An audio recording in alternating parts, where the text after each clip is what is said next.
আজকে আমি তোমাদের উচ্চ মাধ্যমিকে যারা ফোর্থ সেমিস্টার দেবে, বড় প্রশ্নতে ফোর্থ সেমিস্টার জানো তোমরা যে 2, 5, 10 এই করে নম্বর তোমাদের বিভাজন আছে। তাহলে এই 2, 5, 10-এর যে তোমরা এবারে যে সিলেবাসে পরীক্ষা দেবে, সেই সিলেবাস হিসাবে আমি আজকে যেটা আলোচনা করব, অর্থাৎ প্রশ্ন সম্পর্কে যেগুলো বলে দেবো এবং অধ্যায় বিশেষ করে আলোচনা করে দেবো, সেটা হচ্ছে কি দর্শন। তোমরা জানো দর্শন খুব একটা ভালো সাবজেক্ট। দর্শন যদি বুঝতে পারো তাহলে পড়তে হয় না। তোমাদের অন্য সাবজেক্ট কি হয়, 2 ঘন্টা 3 ঘন্টা করে বাড়িতে মুখস্থ করতে হয়, কিন্তু দর্শন হচ্ছে কি স্যারের কাছে যদি বুঝতে পারো, এই দর্শন সাবজেক্ট আর বাড়িতে পড়তে হয় না। 5-10 মিনিট করে পড়লেই এনাফ। স্যারের ক্লাসটা কিন্তু অবশ্যই করবে। স্যারের ক্লাস মিস করলে তোমরা কিন্তু দর্শন শিখতে পারবে না। যেমন অঙ্কের ক্ষেত্রে যেমন তোমরা টিচারের কাছে না গেলে পরে টিচার যা বলছে যদি না শুনতে পারো, তোমাদের অঙ্ক করতে যেমন সমস্যা হয়, ঠিক তেমনি দর্শনও তাই। দর্শনে যদি তোমরা শিক্ষকের কাছে না শেখো, তাহলে কিন্তু দর্শন তোমাদের কাছে কঠিন হয়ে যাবে। কিন্তু দর্শন হচ্ছে খুব সহজ, অঙ্কের থেকেও সহজ। খালি টিচার কি বলছে সেগুলোকে তোমরা একটু মনোযোগ সহকারে শুনবে। ঠিক আছে, আজকে যেটা আলোচনা করছি তোমাদের দর্শনের সিলেবাসটা এবং কোথা থেকে কোথায় কিরকম নাম্বার আছে সেই নাম্বার বিভাজনটা আমি তোমাদেরকে দেখিয়ে দিচ্ছি। কেন 1, পাশ্চাত্য যুক্তিবিজ্ঞান। কি দিয়েছে? পাশ্চাত্য যুক্তিবিজ্ঞান। এই জায়গা থেকে একটা আলোচনা দিয়েছে তোমাদের। আর একটা জায়গায় আলোচনা দিয়েছে, সেটা হচ্ছে কি ভারতীয় দর্শনের রূপরেখা। দুটো পার্টে কিন্তু তোমাদের কিন্তু সিলেবাস আছে। ঠিক আছে, প্রথম পার্টের সিলেবাস কি আছে দেখো। প্রথম পার্টের সিলেবাস হচ্ছে কি পাশ্চাত্য যুক্তিবিজ্ঞান। পাশ্চাত্য যুক্তিবিজ্ঞানের মধ্যে যেগুলো রয়েছে সেটা হচ্ছে সত্যাপেক্ষক, আর হচ্ছে নিরপেক্ষ বচনের বুলীয় ভাষ্য, আর হচ্ছে নিরপেক্ষ বচনের ভেনচিত্র, আর রয়েছে সত্য সারণীর পদ্ধতি। এই চারটে কিন্তু পুরোপুরিভাবেই শেখার জিনিস। আর একটা কথা বলে দিই, এই চারটে তোমরা যদি উচ্চ মাধ্যমিকের এই 4 নম্বর সেমিস্টার অর্থাৎ 4 নম্বর সেমিস্টার যদি তোমরা শিখে রাখতে পারো, তোমাদের এটা কলেজের 4 নম্বর সেমিস্টারও আছে। তোমরা যারা কলেজে দর্শন অনার্স নেবে অথবা দর্শনের পাশে করে মেজরে রাখবে, তাদের কিন্তু এই 4টে অধ্যায়ই কিন্তু তোমাদের কিন্তু ওখানে করতে হবে। খুব সহজ জিনিস, তোমরা এখন শিখে রাখো। আমি তোমাদেরকে বলছি, তোমাদের উচ্চ কলেজে গিয়ে আর সমস্যা হবে না। সেম তোমাদের লজিক কিন্তু ওখানে পাচ্ছ। এর আগে তোমরা লজিক কি পেয়েছিলে 11 সেকেন্ড সেমিস্টারে? সে হচ্ছে গিয়ে বিরোধিতা, বচন করার পদ্ধতি, ব্যাপক, আবর্তন বিবর্তন, এই সমস্তগুলো পেয়েছো। সেগুলোও কিন্তু কলেজে আছে, সেগুলোও পাবে। আর এইটা তোমরা পাবে কি কলেজের 4 নম্বর সেমিস্টারে। সেখানটা তোমাদের কিন্তু অনেক সহজ হয়ে যাবে। দেখো, এই যে আমি বললাম যে পাশ্চাত্য যুক্তিবিজ্ঞানের প্রথম অধ্যায় সত্যাপেক্ষক। সত্যাপেক্ষক অধ্যায়ে কিন্তু পুরোপুরিভাবে শেখার।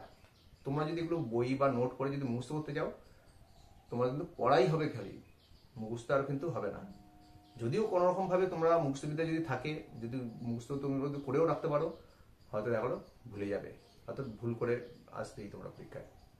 কিন্তু এটা যদি তোমরা স্যারের কাছে ক্লাস করো, দেখবি একদম তোমাদের কি স্যারের আধ ঘন্টা ক্লাস করলে তোমাদের 6 মাস ভালো মতোই মনে থাকবে। আর যদি একটু বাড়িতে প্র্যাকটিস করো, তাহলে তো তোমাদের সবসময়ের জন্য এটা ইজি হবে। তা সত্যাপেক্ষক অধ্যায় নিরপেক্ষ বচনে বুলীয় ভাষ্য, নিরপেক্ষ বচনে ভেনচিত্র আর সত্য সারণী পদ্ধতি, প্রত্যেকটা কিন্তু শেখার জিনিস আছে। এগুলো তো মুখস্থ করার জিনিস নয়। ভেনচিত্র দেখবে আমি এগুলো আমার ভিডিওতে, কলেজের ভিডিওতে দেখবে আমি আপলোড করে রেখেছি। তোমার যদি একটু দেখার ইচ্ছা থাকে, আমার চ্যানেলে গিয়ে আমার ভেনচিত্রটা দেখে নিতে পারো। ঠিক আছে, কলেজের 4 নম্বর সেমিস্টারে ভেনচিত্র যে কীভাবে করতে হয় আমি একটা কিন্তু ওখানে দেখিয়ে দিয়েছি, যে কীভাবে করতে হয় এটা শিখিয়ে দিয়েছি। ঠিক আছে, তাহলে এই গেল তোমাদের কিন্তু পাশ্চাত্য যুক্তিবিজ্ঞানের সিলেবাসগুলো। এরপরে যেটা আছে সেটা হচ্ছে গিয়ে আরোহ যুক্তিবিজ্ঞান। এটাও কিন্তু পাশ্চাত্য যুক্তিবিজ্ঞানের মধ্যেই পড়ছে। এটা হচ্ছে আরোহ যুক্তিবিজ্ঞান। আরোহ যুক্তিবিজ্ঞানের মধ্যে কি দিয়েছে? 1, আরোহ অনুমানের প্রকৃতি, কারণ, দুটো কারণ দিয়েছে। এছাড়া দিয়েছে তোমাদের মিলের পরীক্ষণমূলক অনুসন্ধান পদ্ধতি। কি দিয়েছে? মিলের অনুসন্ধানমূলক পরীক্ষণ পদ্ধতি। এই যে মিলের অনুসন্ধানমূলক পরীক্ষণ পদ্ধতি, এখানে আছে মোট 5টা পদ্ধতি। 5টা পদ্ধতি কি কি? অন্যায় পদ্ধতি, ব্যতিরেকি পদ্ধতি, অন্যায় ব্যতিরেকি পদ্ধতি, আর দিয়েছে সহপরিবর্তন পদ্ধতি, আর হচ্ছে পরিশেষ পদ্ধতি। এই 5টা পদ্ধতি আছে। তোমাদের এখান থেকে একটা পদ্ধতি পরীক্ষায় আসছেই, একটা পদ্ধতি তোমাদের লিখতেই হবে। এই একটা পদ্ধতি কি দেবে সেগুলো দেখার জন্য তোমরা কিন্তু আমার চ্যানেলটা অবশ্যই সাবস্ক্রাইব করে রাখবে। আমি কিন্তু এরপরে এগুলোর ভিডিও আপলোড করছি, অর্থাৎ প্রত্যেকটা জায়গার আমি কিন্তু স্টেপ বাই স্টেপ শিখিয়ে দেবো তোমাদেরকে, যে কীভাবে তোমাদের লজিক করতে হয়, কীভাবে তোমরা ভেনচিত্রের মাধ্যমে বৈধৃত্য করবে, কীভাবে তোমরা সতর্ক করবে, সমস্ত কিছু কিন্তু আমি এগুলো আপলোড করব।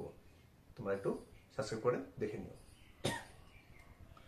আর এই পদ্ধতি 5টা বললাম, যে এই পদ্ধতির মধ্যে তোমাদেরকে আমি 2 থেকে 3টা আমি ইম্পর্টেন্ট বলে দেবো, স্টার মার্কস 2 দেবো। এই 2টোর মধ্যে তোমরা পরীক্ষায় পেয়ে যাবে। সেগুলো অবশ্যই কিন্তু তোমরা ভালোমতো করবে। এই গেল পাশ্চাত্য যুক্তিবিজ্ঞান। এরপরে আসি ভারতীয়। কি দেওয়া আছে? সমসাময়িক ভারতীয় দার্শনিকদের চিন্তাধারা।